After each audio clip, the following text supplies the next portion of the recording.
Welcome to Slay the Gatekeeper. I'm your host, Courtney Johnson, and I am here to un-gatekeep the gatekept. Thank you so much for being here. Enjoy.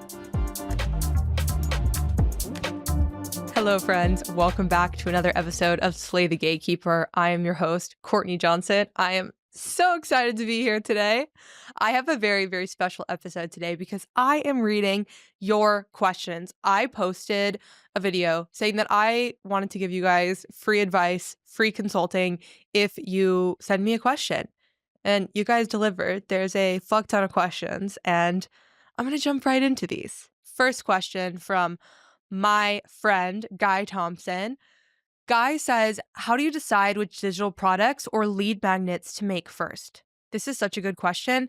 So what you're going to do, first step, you are going to sort by your top performing posts. Whatever platform you post the most on, go find that platform, find your analytics, and find your top performing post. The reason why you want to find your top performing post as a subject for your first digital product is because your top performing post is already proven. Like, it's already proven that your audience wants to hear that topic from you. It's already proven that your audience cares about what you're talking about. So step one, you're going to find your top performing post. Step two, you are going to build that out. So you can build that out into maybe a webinar, maybe a PDF, maybe a guide, maybe a mini course, whatever.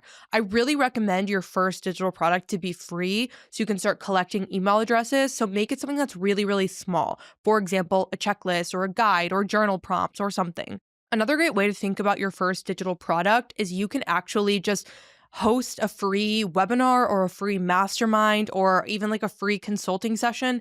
Take that recording and then make that recording your mastermind digital product. So you're going to figure out what your top performing post is. You are going to build that out into a very small digital product, or you are going to host some sort of like free webinar and make that your digital product. You are going to put it out for free.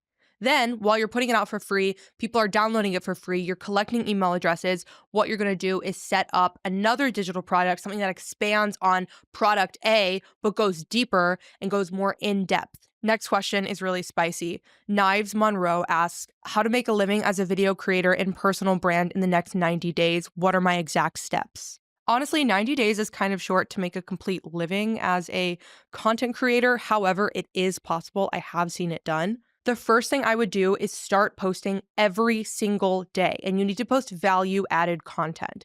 Give away an absurd amount of content for free. Like, if you are giving away an insane amount of content for free, people are going to gravitate towards you. After you start posting every single day, after you're giving away a ton of free value, like a radical amount of free value, you're going to create an offer. $100 million Offers is a really great book to teach you how to make an offer, but you're going to make an offer and you're going to start to promote that to your audience.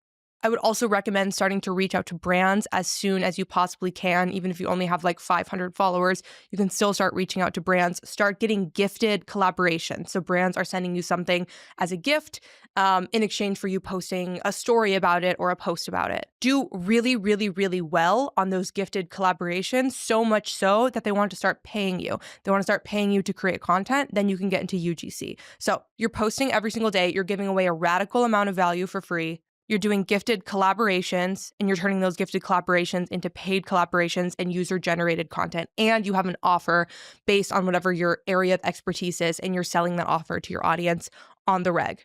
Okay, luxtrends.store asks, how do you convert viewers into actual buyers and customers? You have to give a radical amount of value away for free. For example, let's say you are a makeup brand. You need to be putting out makeup tutorials. You need to be putting out makeup inspiration. You need to become the authority on makeup. So when your target audience comes to their buying decision, they naturally gravitate towards you. If you are having a hard time converting your audience into paying customers, you're either not giving enough value away or there's something wrong with your product.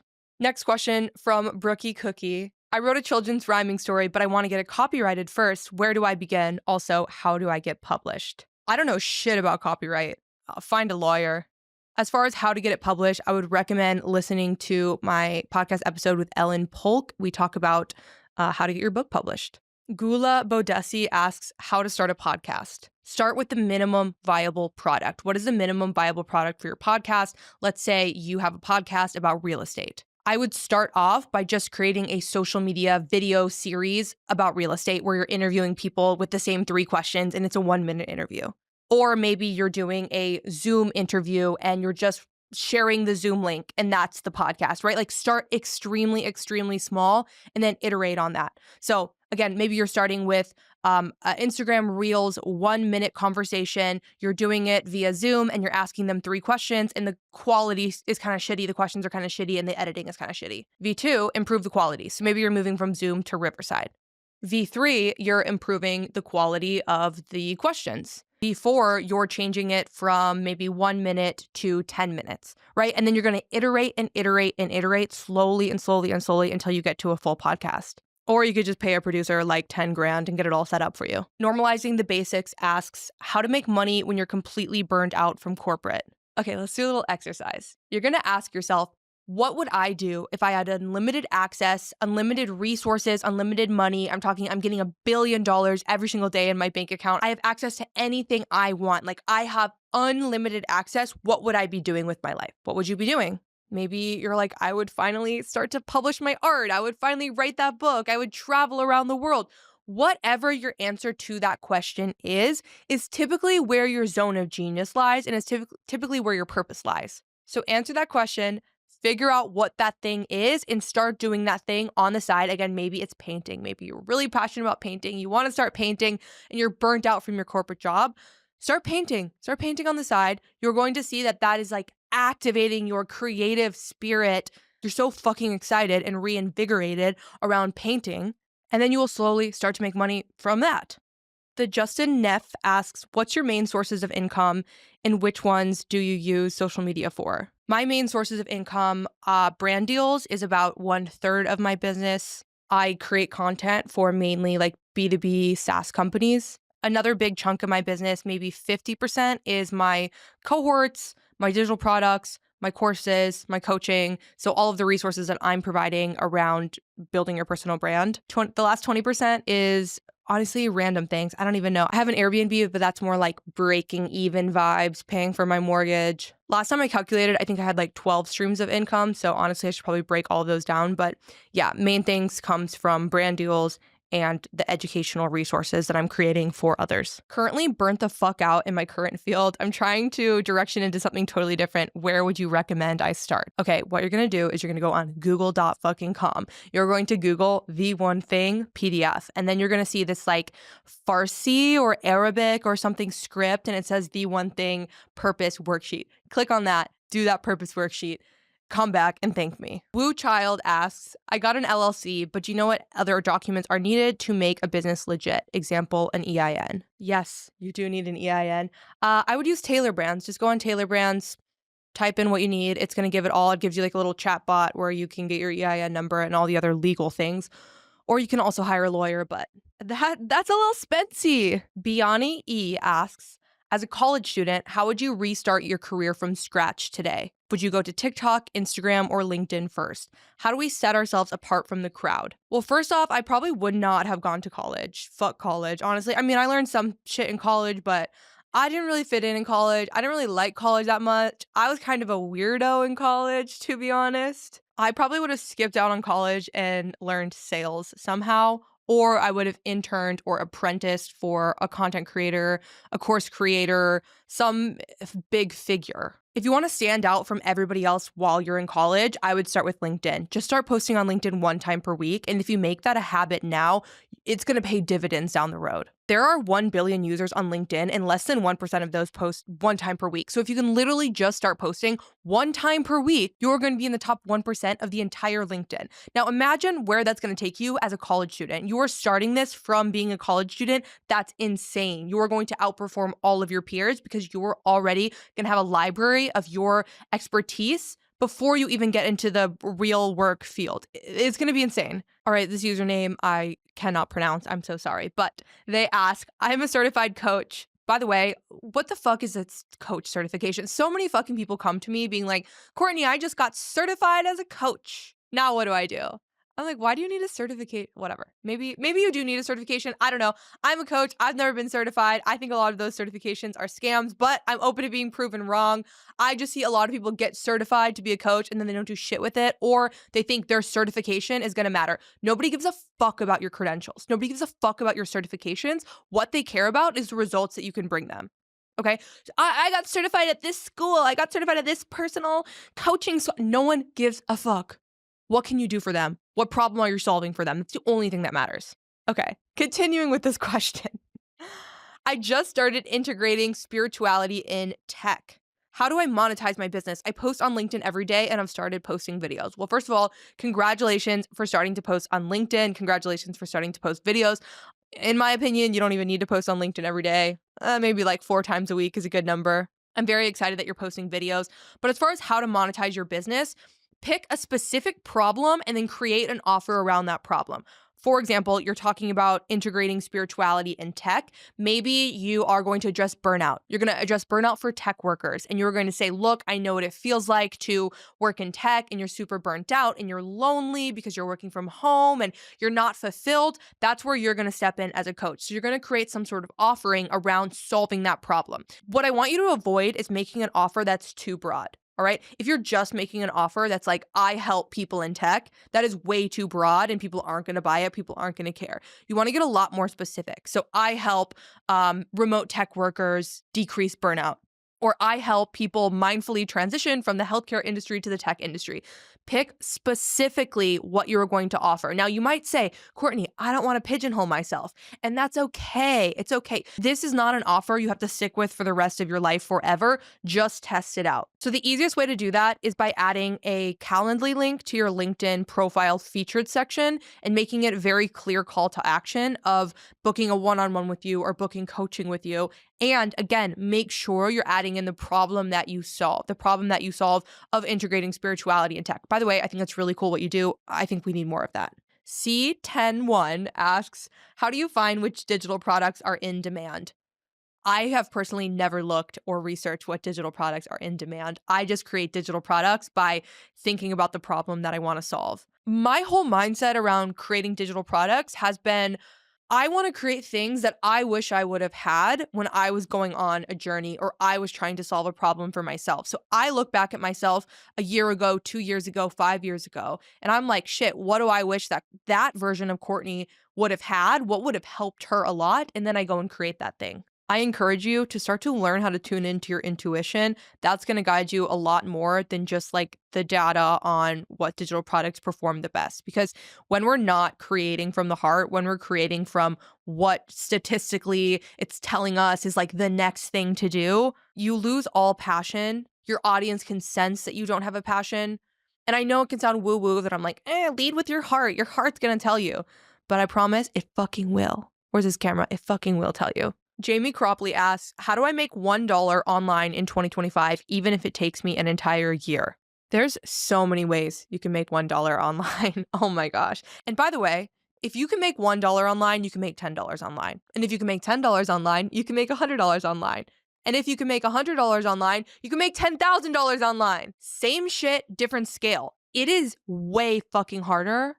It is way harder to go from $0 to $1 than it is to go from $10 to $10,000. So how do you make $1 online in 2025? Where I would start is making a paid calendar scheduling link. This could be maybe for a 30-minute call with you around your area of expertise. So think about something that you already accomplished that you're really proud of. Did you overcome some sort of hardship in your life? Did you finally graduate and get that degree? Did you get promoted? Did you heal a wound that allowed you to be in a really amazing partnership? Whatever that thing that you've already accomplished, start to help other people do it. Make a calendar link where they have to pay to talk to you. Start really low. I mean, honestly, start for like $50 or $100 for an hour. And I promise you, people will book it. Like, put a calendar link in your LinkedIn featured section right now. Every time I've told somebody to do this, at least one person has booked it. R605 Life asks, what's your advice or process for brand deals? So I do 2 things. One, I do a lot of outreach where I just message brands on Instagram and ask them to send me free shit. I'm like, hey, I love your product. I am a user of your product. It's really cool. If you're ever open to any partnerships, I would love if you can keep me in mind. And then they send me free shit. And sometimes that stuff turns into paid deals. I also have a brand manager that basically manages all my brand deals for me. That's been amazing. Elizabeth Talent, Kelsey, she's so cool. But if I had to start brand deals from scratch, I would start by making a list of every physical and digital product that I consume, every single app, like down to like my bank and where I get my hair done and the skincare I use and the apps I use on the daily. Make a list, just start documenting your life, start naturally posting about them because these are already things that are embedded and organic in your life. Start naturally posting about these things. Once you've posted organically about a brand like 3 to 5 times, screenshot them, save down those videos, send it to the brand. And out of every 10 brands you reach out to with this, at least 30% are going to want to work with you in some capacity. Miranda Does Brands asks, are your consulting and ghostwriting clients all inbound? Yes, I have never in my life done any outreach for ghostwriting. Everybody comes to me. Do you know why? Because I've solved a problem. I am the embodiment of a solved problem for somebody else. They see me post on LinkedIn. They see how well my LinkedIn posts perform. They see that I've been posting on LinkedIn for years and years and years, really consistently. So who are they going to reach out to? Of course they're going to reach out to me because they're going to say, Courtney, I saw how you solved this problem. I saw how you did this thing. Now I want to do that thing. I want to do that thing for myself. You honestly don't need to do a ton of outbound if you are posting. If you are posting consistently, people should be coming inbound to you. Because when you are posting consistently, you are creating top of mind awareness. So when your target audience comes to their buying decision, they're naturally gravitating towards you. Katen Cora says, you suggested creating a wins folder during your career. What would this look like? How would it fit into a portfolio? So I think of a wins folder like your own personal review curation. Every time somebody sends you a nice Slack message or a client compliments you via email or even a coworker texts you to congratulate you on something, take a screenshot and put that in either a folder in your phone or a folder on your desktop. Every time you're feeling down, come back, open up the wins folder, and it helps you recalibrate. It helps you give yourself some love and shows you how amazing you are and how far that you've come.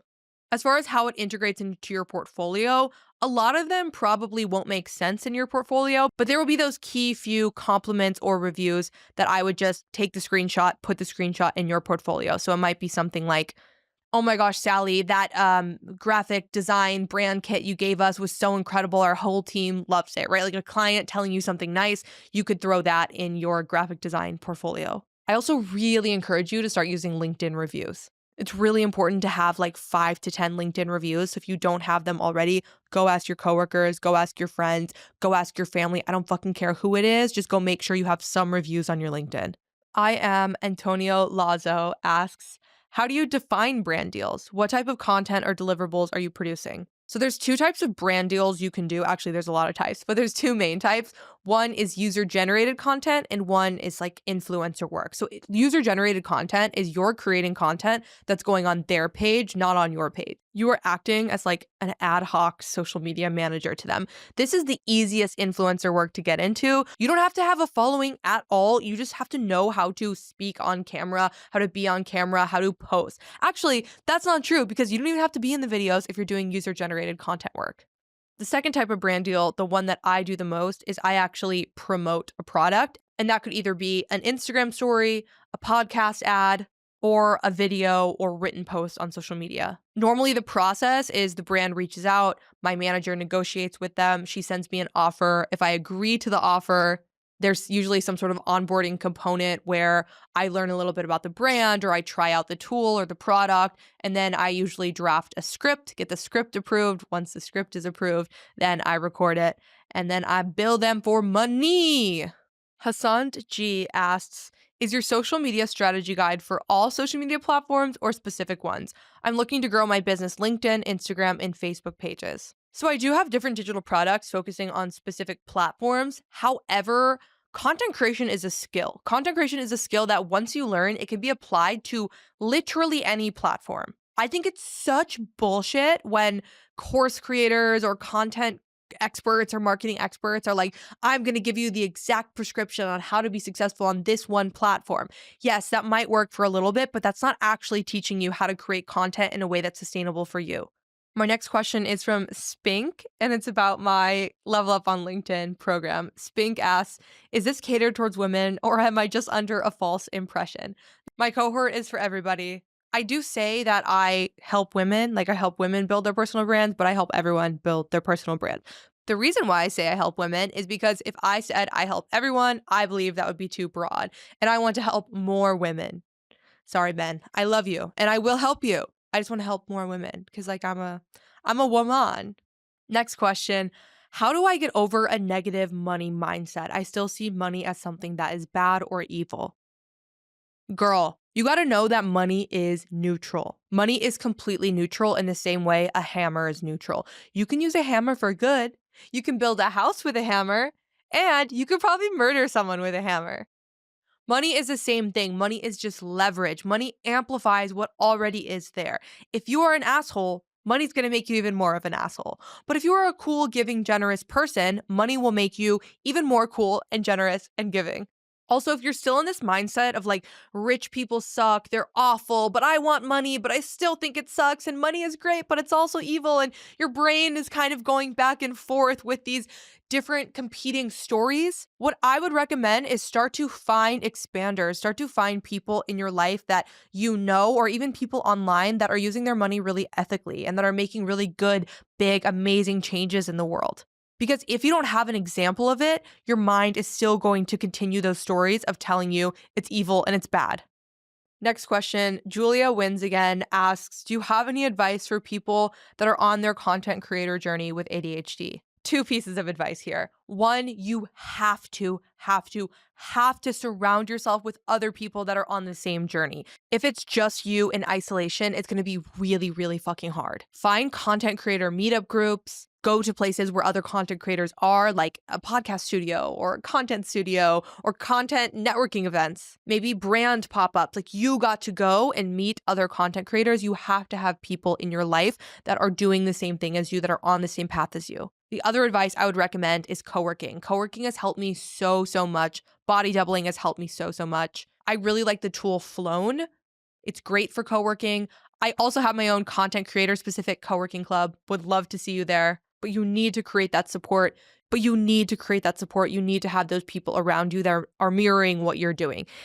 And take mushrooms. Next question. Leah is asking, do you think freelancing is the way to go?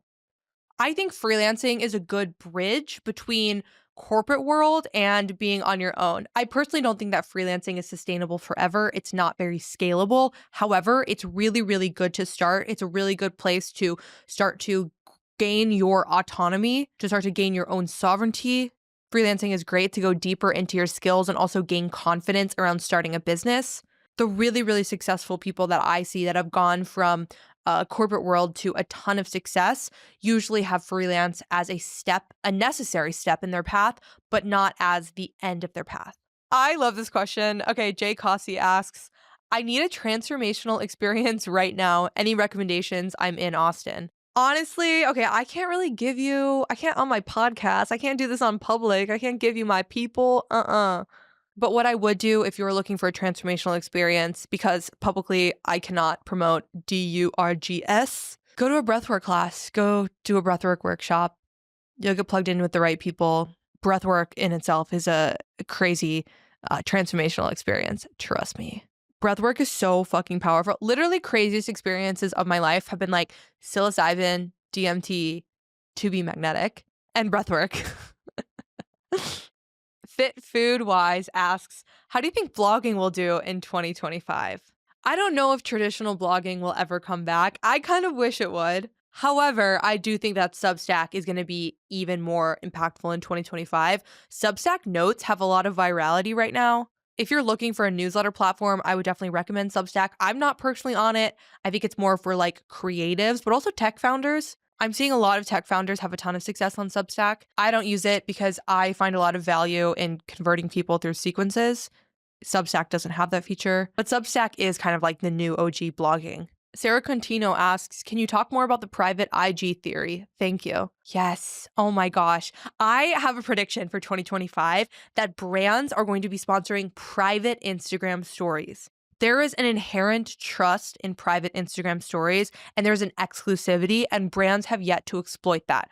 I'm not saying this is a good or a bad thing. I am just saying I think this is coming, and I think brands are actually going to be paying a premium, even though it's shown to less people, to be in creators' close friend stories, because the impact is so, so deep because of that exclusivity. Michelle asks, given that people can go to ChatGPT for life coaching, can you share how a coach can position implementation and transformation experiences as the focus offer rather than course info? I have a nervous system regulation course, but want to build a community experience of women implementing and supporting each other's results with me as a guide. Yeah, this is really, really important to understand for 2025. We have access to all of the world's information at the tip of our fingers.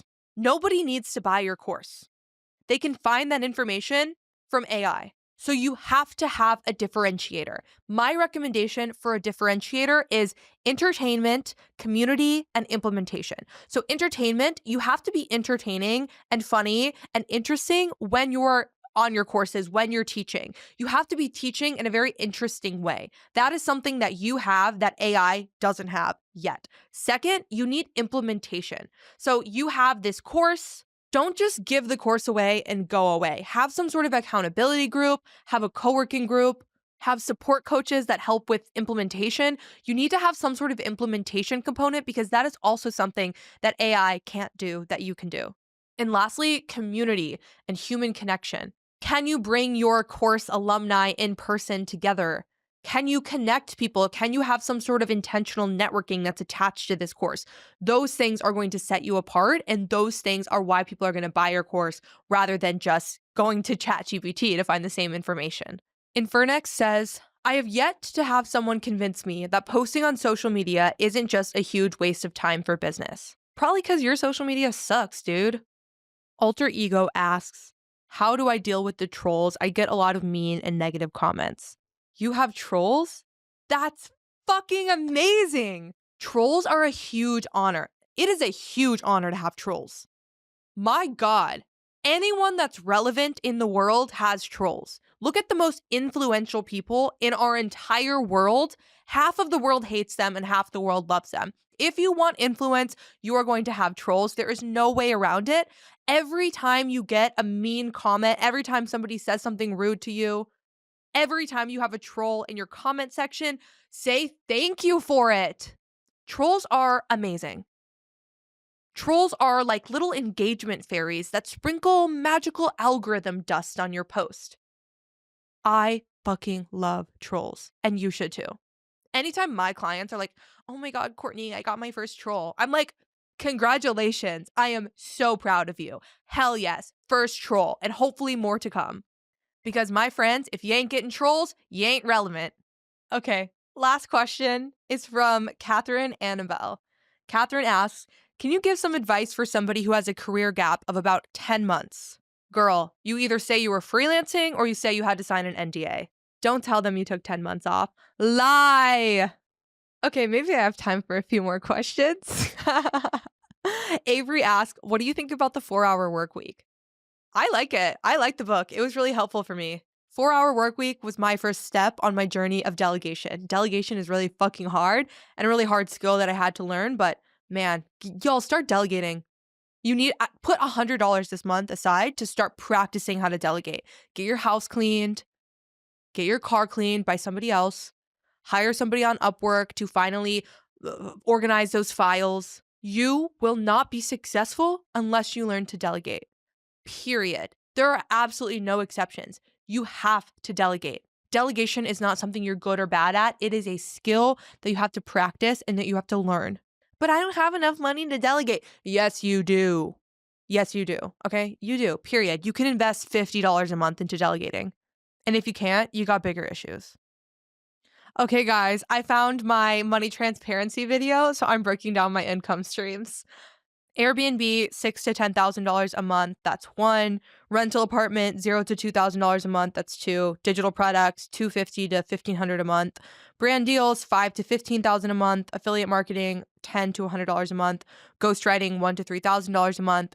Patreon, $2,000 to $3,000 a month. Cohorts, $20,000 a quarter. Coaching and consulting, $1,000 to $5,000 a month. Speaking, $0 to $1,000 a month. High yield savings account, dividends, investments, $0 to $100 a month. And then creator fund or just like platforms paying me $50 to $1,500 a month. So that is 12 streams of income.